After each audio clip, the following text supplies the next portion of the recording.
মই আছিলোঁ ৰাজ্যিক বিজেপিৰ আমাৰ যুৱ মৰ্চাৰ সদস্য আছিলোঁ। তাৰ লগতে আমাৰ ওদালগুৰি ডিষ্ট্ৰিক্টৰ মই আই টি চেলৰ ইনচাৰ্জ আছিলোঁ। তাৰ লগতে আমাৰ ভেৰগাঁও যিটো LAC মই হাইটেক কেম্পেইনাৰ হিচাপে আছিলোঁ।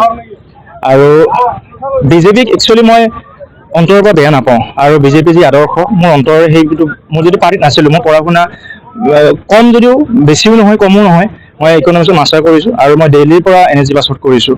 কিন্তু যিটো আশা লৈ মই ৰাজনীতিত সোমাইছিলোঁ, প্ৰথম মোৰ ৰাজনীতি বিজেপি আছিলে, আৰু সেই হিচাপে যিটো সোমাইছিলোঁ, কিন্তু বৰ্তমান মই যি দেখিলোঁ, সোমোৱাৰ পিছত মই যি দেখিলোঁ, যিহেতু বিজেপিৰ এটা শ্লোগান আছে যে ইউথ জেনেৰেশ্যনক আগুৱাই লৈ যোৱা, কিন্তু বিশেষকৈ ওদালগুৰি ডিষ্ট্ৰিক্টত সেইটো নচলে।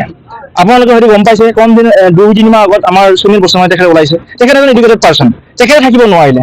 আমাৰ নিচিনা এডুকেটেড পাৰ্চন বহুত এনেকুৱা যুৱ ল'ৰা ছোৱালী ওলাই আহিছে, কাৰণ কেৱল যিখিনি ইয়াতে পদত আছে, ডাঙৰ ডাঙৰ পদত আছে, তেওঁলোকে কেৱল ভাবে যে বেলেগক যেতিয়া ওলাই গৈছে, তেওঁলোকক কৈছে যে তেওঁলোকে বিজনেছ কৰিবৰ কাৰণে ওলাই গৈছে, কিন্তু একজেক্টলি মই তেওঁলোকক ক'ব বিচাৰোঁ যে তেওঁলোকে বিজনেছৰ কাৰণে মুনাফা পাই আছে, কাৰণ তেওঁলোকে বৰ্তমানো চলি আছে।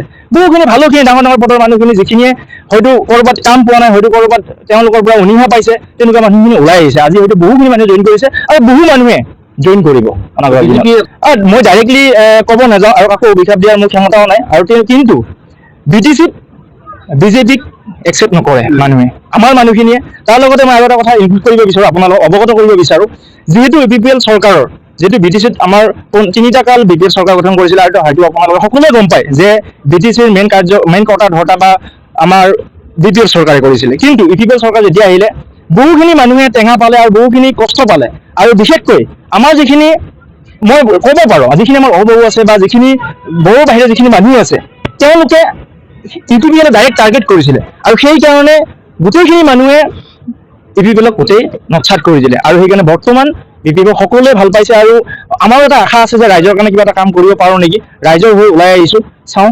সেইবাবে আজি মোৰ লগত প্ৰায় আমাৰ বিজেপিৰ ফালৰ পৰা কমচে কম 100+ কৰিছে, কিন্তু মোৰ লগত প্ৰায় 40-50 জন আছে। মোৰ লগতো লিষ্ট আছে প্ৰায় 150, কিন্তু আজি জইন কৰা নাই, কিন্তু অনাগত দিনত 17 তাৰিখৰ আগত গোটেইখিনি জইন হৈ যাব।